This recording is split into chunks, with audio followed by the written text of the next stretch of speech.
咁快我哋男子中六公開組初賽 D 組嘅賽事已經開始咗啦。現時線到一係我哋新輝工程同義龍，第二線係成豐環保回收有限公司，三線係入境事務處龍舟隊。我哋見到咧，我哋三支嘅龍舟隊伍咧都起步非常之穩定，暫時稍為領先嘅係我哋二線成豐環保回收有限公司，其次緊隨其後嘅係分別係一線新輝工程同義龍以及三線入境事務處龍舟隊。咁去到現時咧，佢哋完成咗大約1/3嘅賽程。咁我哋兩邊嘅觀眾朋友，如果見到佢哋都可以大聲係啦，俾多啲掌聲同埋鼓勵佢哋啊！暫時我哋見到我哋三支嘅隊伍都非常之穩定咁樣朝一個非常穩定嘅方向前進。咁暫時去到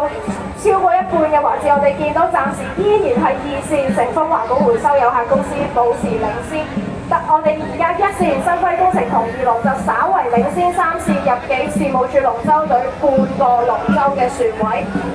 我哋嘅二線成豐環保回收有限公司率先進入衝刺環節，讓我哋恭喜我哋二線嘅成豐環保回收有限公司，其次我哋一後緊接其後新輝工程同義龍，以及我哋亦都係繼續緊隨其後嘅三線入境事務處龍舟隊。恭喜晒我哋三支隊伍完成我哋嘅男子中龍公開組初賽 D 組賽事，再一次熱烈嘅掌聲，多謝佢哋。